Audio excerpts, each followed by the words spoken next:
So, first impression and first look at the game. The game actually looks really good. If you're gonna sit there and watch it and not play it, right, and look at someone who's got certain abilities or whatever, the game actually looks really good. Art style is one of my favorite art styles, I can't lie. Literally one of my favorites when they do this anime-esque Genshin Impact type art style. I think it's good. And this game is a little bit more detailed in that as well. I think presentation, look of the game is definitely on point. Definitely on point. If we're going to talk about sound and ambiance, dead out. It's just normal Soulsy, silly crying violins in the background. Dead. I don't really care about none of that. Story, I don't really care about none of it really. You get me? In most of these Souls games, the story is always silly. This one seems like it's a bit more self-explanatory, but I don't really care, to be really honest. When it comes to story, I don't really care. Now to the nitty-gritty gameplay. Right, first of all, when you are bare bones Khazan, yeah, I know the game is supposed to be bare bones. It's supposed to say that. That's what it's supposed to be. But this is not even bare bones. This is like dust. You are dust, bro. You get me? You are not even bones. You are dust. You are literal dirt.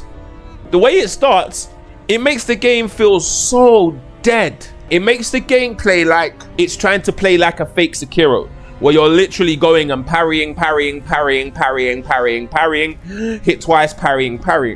At that point, I really didn't like it. I ain't gonna lie to you. I thought it was absolutely garbage. And I thought, is this going to be the whole game? Like, is he not going to gain some sort of skill or anything? Like, is this what it's gonna be? Just stand, parry, lose stamina while parrying, because that's another thing that they got totally wrong for the start of the game.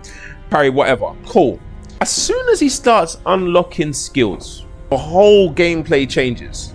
It's so night and day, it's ridiculous. You get me? Now, it's not masterful DMC. No, it can't be that level. That's a high level, that's S tier. But when I start doing the combos, because of the skills you've unlocked, it definitely rounded up to just barely making A tier. And barely making A tier combat for a Souls game is absolutely amazing. I can't cap. Having A tier combat in a Souls game is amazing.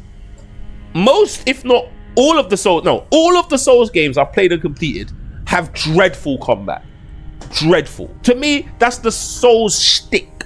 That's the shtick. Dreadful combat, right? Dreadful movement. This changed the rules.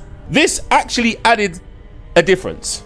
When you start being able to do combos, oh my days, whole game's different. It's now semi-Souls. Of course, it's not a perfect balance or a great balance like a Black Myth Wukong. It's not a good balance like that. No, it doesn't hit that mark. But then it became 60% Souls, 40% great action game. That's what it became. Now the combos and combinations within the constraints of stamina, I ain't gonna lie, they were actually very good. Very good once you unlocked the right skills. Very good. The parry mechanic system, I don't really like it. Let me tell you why. Guarding and parrying are two complete different things. We know this. When you accidentally miss the timing for a parry, it comes out as a guard. I don't think this game shows that detail of what is what enough. You do see a little red flash or a red spark, but I think there could be slightly more. Maybe a different sound changer. It could be something else to make sure that, yeah, I know I definitely hit that parry. Second of all, I don't like the parry mechanic at the start of the game. It's terrible.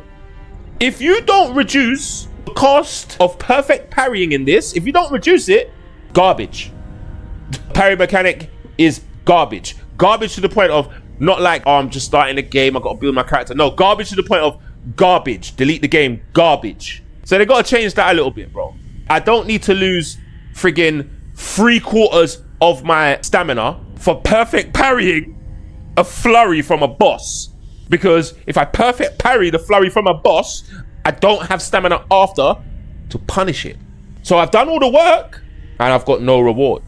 But that does only happen at the start of the game. That does only happen at the start of Khazan. As soon as he negates that, as soon as he gets a bit more stamina in general, like stamina bar itself, as soon as you try and, you know, negate some of the stamina recovery, night and day. The game is now night and day.